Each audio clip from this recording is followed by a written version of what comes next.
A lo largo de nuestra vida, nos han contado la misma historia sobre el siglo XIX.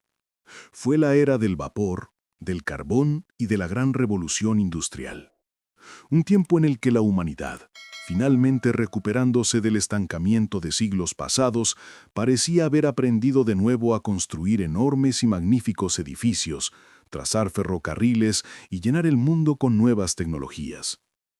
Pero, ¿y si esta versión aceptada solo fuera una fachada? Una capa delgada sobre algo mucho más amplio, antiguo y perturbador.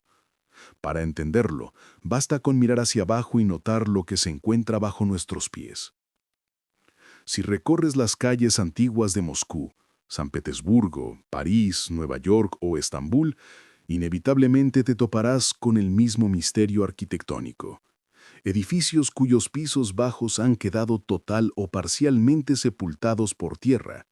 Ventanas que según todos los cánones deberían estar a nivel de la calle, se han convertido en aberturas de sótano, y puertas por las que antes entraban personas, ahora conducen a fosos profundos y oscuros, como entradas a cavernas. A veces parece que casas enteras se han hundido, sumergiéndose en el suelo hasta 2 o 3 metros. La ciencia oficial ofrece una explicación simple y aparentemente lógica. Se trata del estrato cultural, o de un elevamiento artificial de las calles.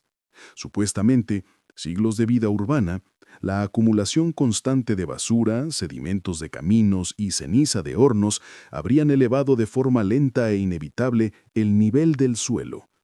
Pero esta versión se desmorona en cuanto se observan los detalles sin dejarse llevar por la primera impresión. ¿Cómo podría un estrato cultural haber sepultado de manera tan uniforme y perfecta los primeros pisos en ciudades separadas por océanos, en Europa, América y Asia? ¿Por qué vemos edificios enterrados incluso donde no hay calles con tráfico intenso? ¿O en ciudades relativamente recientes que no tuvieron tiempo de acumular suficiente sedimento? Las pruebas reales e irrefutables se encuentran en fotografías y grabados antiguos de mediados del siglo XIX. En ellos, a menudo no vemos a trabajadores construyendo cimientos o basamentos, sino personas realizando trabajos pesados, desenterrando paredes y limpiando los primeros pisos.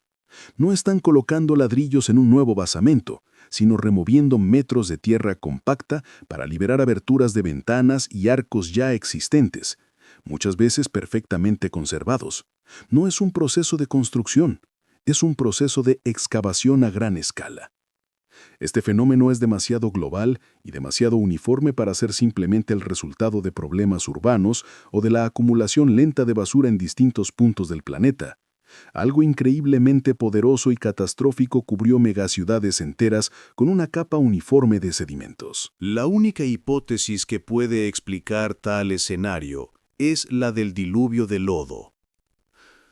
No se trata de una inundación mitológica, sino de un evento geológico, catastrófico y poderoso, posiblemente vinculado a intensa actividad sísmica o cósmica. Este evento provocó el desplazamiento masivo de enormes volúmenes de agua, arcilla y arena. Este flujo recorrió el planeta, llenando depresiones y los primeros pisos de todos los edificios, dejando tras de sí metros de sedimento pesado y húmedo.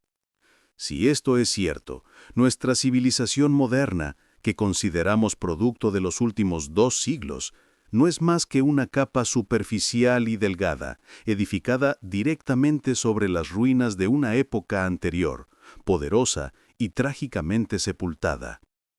Pero, entonces, ¿quién construyó estos edificios? Esa es la pregunta más intrigante. Si asumimos que la catástrofe realmente ocurrió, las construcciones monumentales que erróneamente atribuimos al auge industrial del siglo XIX no son nuevas edificaciones, sino fragmentos milagrosamente preservados o restos apresuradamente desenterrados de aquella civilización desaparecida. Fíjate en los edificios oficialmente construidos a mediados o finales del siglo XIX. estaciones de tren majestuosas, ayuntamientos que asombran por su tamaño, museos y bibliotecas grandiosas. Estas construcciones fueron realizadas en estilo clasicista o neorrenacentista, con geometría perfecta, enormes columnas, arcos y un ajuste milimétrico de bloques de piedra de varias toneladas. Hablamos de un tiempo en que, en la mayoría de países de Europa y América, la industrialización apenas comenzaba. ¿Podrían los constructores de entonces, usando tracción animal, cabrestanes rudimentarios y trabajo manual, levantar semejantes obras maestras de piedra, perfectas y colosales, y no solo unas pocas, sino miles, en decenas de países, casi simultáneamente? La cuestión se vuelve aún más inquietante al buscar rastros de su trabajo. ¿Dónde están las canteras de años de explotación? Los registros de extracción de enormes cantidades de granito, mármol o arenisca. ¿Dónde miles de planos, documentos de proyecto y cálculos de ingeniería que expliquen cómo elevar estos bloques de toneladas a decenas de metros?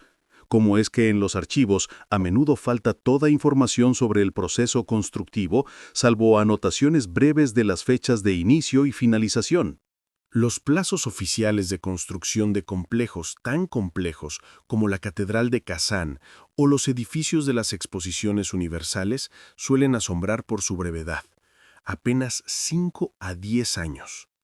En comparación, proyectos modernos, aún con la maquinaria más avanzada, duran décadas. La velocidad de construcción de barrios enteros en el siglo XIX, supuestamente edificados desde cero, parece absolutamente imposible. Esto sugiere que tal vez no construían, sino que simplemente restauraban o limpiaban. No creaban la civilización, sino que habitaban y adaptaban una infraestructura ya existente, dañada, que milagrosamente había sobrevivido a la catástrofe global. Si esta arquitectura es heredera de una época más avanzada, entonces a finales del siglo XVIII y comienzos del XIX, el mundo no se enfrentó solo a un cataclismo natural, sino también a una devastación. Y esto nos lleva a la pregunta más inquietante que exige respuesta. ¿Qué pasó con la población que construyó todo esto y vivía en él? Así, descubrimos que muchas de las construcciones monumentales del siglo XIX probablemente son ruinas desenterradas y no edificaciones nuevas. Esto significa que una fuerza global no solo sepultó, sino que destruyó la civilización. Pero, ¿a dónde fue la población capaz de crear una arquitectura tan avanzada? Esta pregunta nos lleva a los testimonios más inquietantes de los archivos. En periódicos antiguos, fechados a comienzos del siglo XIX, se pueden encontrar notas que, a la luz de nuestra hipótesis, se leen de manera completamente diferente. Por ejemplo, nos topamos con un artículo en el Boletín de Alejandría de 1816.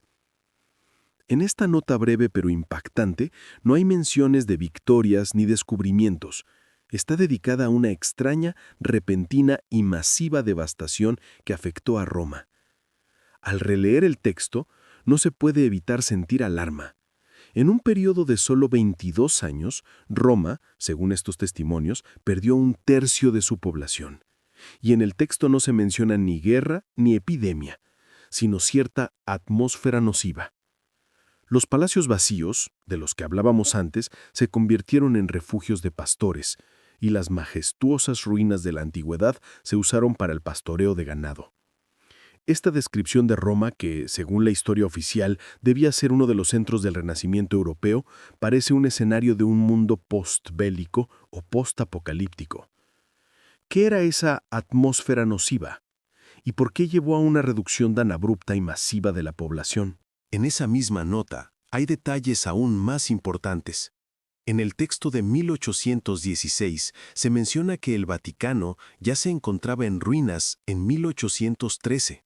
Esto contradice categóricamente la cronología oficial, que afirma que el Vaticano adquirió su forma y estatus mucho después. Estos anacronismos en documentos antiguos son un indicador clave de que la historia que nos presentan pudo haber sido seriamente ajustada o incluso falsificada. Mencionar la palabra Tartaria en el contexto de ruinas y devastación de Roma suena como un eco de otra, más amplia, tragedia histórica que se intentó borrar de la memoria. Roma, en este contexto, no es la única víctima. Su despoblación y ruina no son un declive local, sino solo un fragmento de un fenómeno global. Si las ciudades fueron sepultadas y luego apresuradamente desenterradas, es lógico que simplemente no hubiera nadie para vivir en ellas.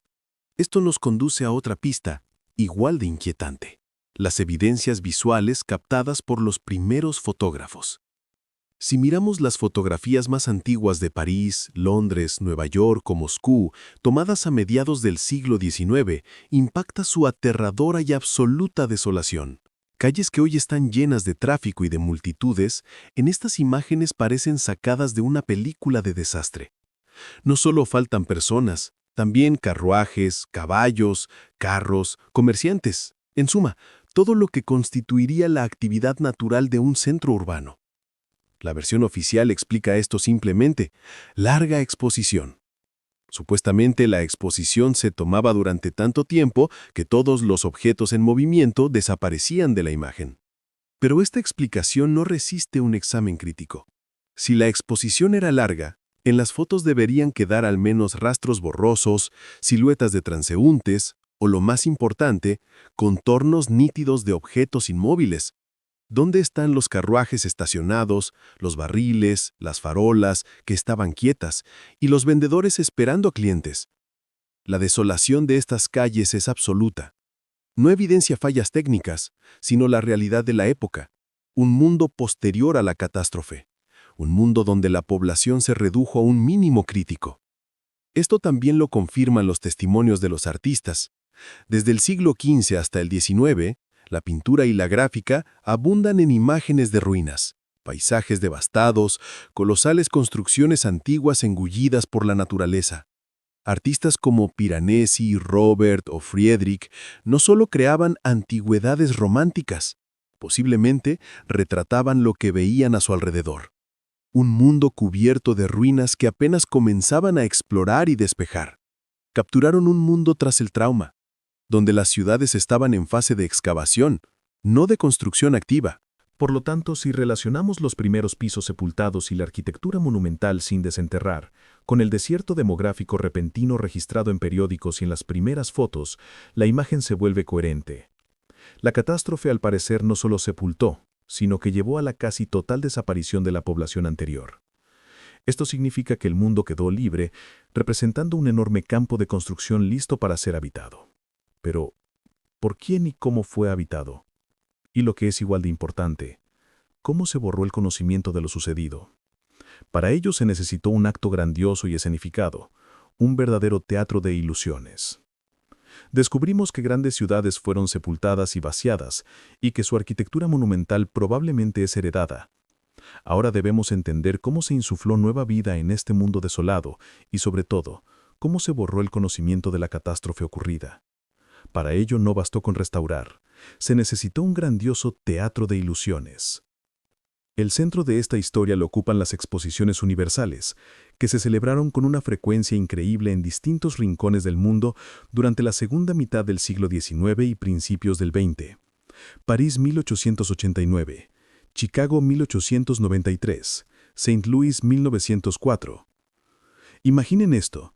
En solo unos años, en un terreno vacío, surgían complejos palaciegos colosales, increíblemente detallados. Parecían obras maestras de la antigüedad y del clasicismo, comparables en escala y belleza con catedrales o templos antiguos.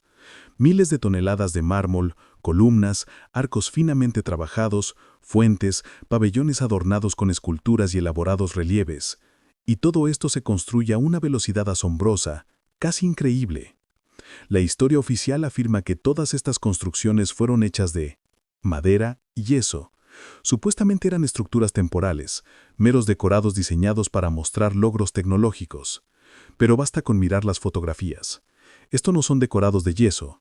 Vemos cimentaciones de concreto masivas, muros de ladrillo resistentes, túneles subterráneos poderosos, pavimentos perfectos y complejas redes de ingeniería. ¿Qué sentido tiene levantar pabellones temporales con semejante durabilidad y un nivel de detalle monumental? Lo más impactante ocurre después de finalizar las exposiciones. Estas obras maestras arquitectónicas, que podrían haber sido orgullo de cualquier ciudad y servirle por siglos, eran destruidas sin piedad. En cuestión de meses, eran desmontadas o, lo que resulta aún más sospechoso, incendiadas hasta quedar reducidas a cenizas. ¿Quién construye un edificio comparable a un palacio antiguo solo para derribarlo inmediatamente después del evento? Esto parece absurdo, desde el punto de vista económico, lógico y sobre todo histórico. La hipótesis central es que estos complejos de exposición en realidad no eran construcciones nuevas, sino ruinas desenterradas de civilizaciones anteriores. En lugar de pasar años construyendo, los organizadores podían usar estructuras ya existentes, levemente dañadas, pero que habían sobrevivido a la catástrofe. Realizaban limpiezas a gran escala, restauraban fachadas, les daban un brillo rápido y las mostraban como testimonio de sus supuestos logros tecnológicos increíbles. Por eso, en muchas fotografías tempranas relacionadas con la preparación de las exposiciones, los trabajadores no levantan paredes nuevas, sino que realizan enormes trabajos de tierra, es decir, excavaciones. El sentido de su posterior destrucción era simple y cruel. Las exposiciones servían como telón final de una época. Permitían a los nuevos gobernantes mostrarle al pueblo la grandeza que supuestamente habían creado, pero de inmediato eliminaban esos artefactos para borrar la memoria de quienes fueron los verdaderos creadores. Si esos palacios hubieran permanecido en pie, habrían sido un reproche silencioso y eterno, prueba de que la nueva civilización no se construyó desde cero, sino sobre ruinas ajenas. Así, las exposiciones universales no eran una celebración del progreso, sino un acto controlado y escenificado de apropiación y destrucción del legado. Pero para consolidar completamente la nueva versión de la historia, no bastaba con destruir las pruebas arquitectónicas. También era necesario realizar un censo mundial total, borrar la memoria de cómo era el planeta antes de la catástrofe y reemplazar a la población que pudiera recordar la verdad. El primer paso de este censo afectó a la propia geografía. Miren los mapas antiguos elaborados por Mercator, Blau y otros cartógrafos antes de mediados del siglo XIX. Muestran una configuración completamente distinta de continentes y cuerpos de agua interiores. A menudo vemos mares interiores extensos, pantanos gigantescos, o lagos en Asia Central y Siberia, que aparentemente deberían haber sido elementos estables del paisaje. Sin embargo, hacia finales del siglo XIX, estos mares y pantanos desaparecen misteriosamente o se reducen drásticamente. A la luz de la hipótesis del diluvio de lodo, estos mapas antiguos no parecen errores, sino testimonios de un mundo anterior al diluvio, donde el agua era mucho más abundante. El hecho geográfico e histórico más impactante es el del imperio de Tartaria. Estuvo presente en los mapas durante siglos, ocupando enormes territorios de Eurasia. No era un estado mítico, sino una vasta entidad cartográfica. Y de repente, alrededor de la década de 1870, simplemente desaparece. No se desintegró por guerras, no fue conquistada, desapareció de la historia oficial y de los libros de texto como si lo hubieran borrado de la memoria de la humanidad. Borrar geografía e historia requería un control absoluto sobre la demografía. Y aquí llegamos al elemento más sombrío y trágico del reinicio: los trenes de huérfanos. Entre 1854 y 1929, en Estados Unidos se organizó el traslado masivo de niños, a menudo en condiciones horribles, desde ciudades del este, Nueva York, Boston, hacia el medio oeste y el oeste. Según diversas estimaciones, se movilizaron hasta 250,000 niños. Oficialmente se denominaba caridad, un intento de ayudar a los huérfanos a encontrar nuevas familias. Sin embargo, la investigación de este fenómeno revela detalles aterradores. Muchos de estos niños no eran huérfanos en el sentido tradicional. Muchos tenían padres vivos a los que se les retiró la custodia o que habían desaparecido durante algún cataclismo. Los niños eran repartidos en las estaciones como mercancía a granjeros que buscaban mano de obra barata. El motivo de este traslado masivo va mucho más allá de la caridad. Si la catástrofe eliminó a gran parte de la población adulta, portadores del conocimiento antiguo, el idioma, la tecnología y la historia de Tartaria, entonces los niños, que no recordaban su pasado, se convirtieron en material de construcción ideal y puro para la nueva sociedad. Separados de sus raíces, se asimilaban fácilmente a la nueva cultura oficial y a la historia que se les imponía. No era solo una acción caritativa, sino una limpieza demográfica cuyo objetivo era crear una sociedad nueva sin memoria. Y tan pronto como estos materiales de construcción fueron distribuidos y las ruinas exhibidas y destruidas, comenzó el proceso de implantación del nuevo orden mundial. Después de la década de 1850, observamos la aparición explosiva y sincronizada de instituciones que antes no tenían tal influencia centralizada. De repente surgen los bancos centrales, tal como los conocemos hoy, archivos nacionales que empiezan a unificar y codificar la historia, universidades de élite que forman la clase científica y administrativa, y, por supuesto, corporaciones internacionales. Todo esto surge prácticamente al mismo tiempo, como si siguiera un plan escrito de antemano. No parece progreso orgánico, parece un secuestro del control. En este mismo periodo ocurre lo que podríamos llamar la brecha arquitectónica. La monumentalidad, la armonía y la geometría perfecta, características de la primera mitad del siglo XIX, dan paso a construcciones funcionales, a menudo poco expresivas, hechas de ladrillo y concreto. No es solo un cambio de estilo, es una pérdida de conocimiento. Conocimiento sobre acústica, proporciones ideales y geometría cerrada, que estaba presente en los grandes edificios. Los intentos de inventores como Nikola Tesla de revivir la idea de la transmisión de energía inalámbrica, que podría haber sido un legado del mundo antiguo, son declarados locuras, y sus trabajos, que no encajan en la nueva economía basada en hidrocarburos, son eliminados.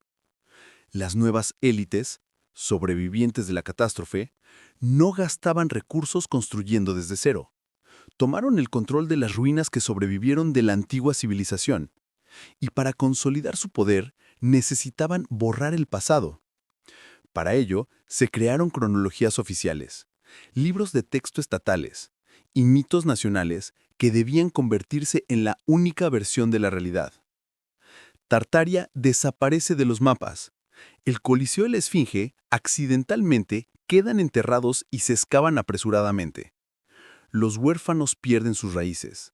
La arquitectura pierde su grandeza. Y la historia pierde la verdad. Así, el nuevo mundo no nació de un progreso gradual ni de la revolución industrial. Fue impuesto sobre las ruinas del antiguo tras una catástrofe global cuya memoria fue cuidadosamente borrada. Todo lo que creemos progreso y base del mundo moderno, en realidad, son solo fragmentos cuidadosamente seleccionados y apropiados por quienes tomaron el poder en un mundo devastado. Y la verdad todavía está aquí. Nos espera bajo capas de tierra, en mapas antiguos, en ventanas tapiadas y en las historias olvidadas de cientos de miles de niños. Nuestra tarea es excavar para descubrir lo que nos ocultaron. La historia vive cuando se cuenta. Suscríbete. Lo que viene a continuación nunca lo has escuchado antes.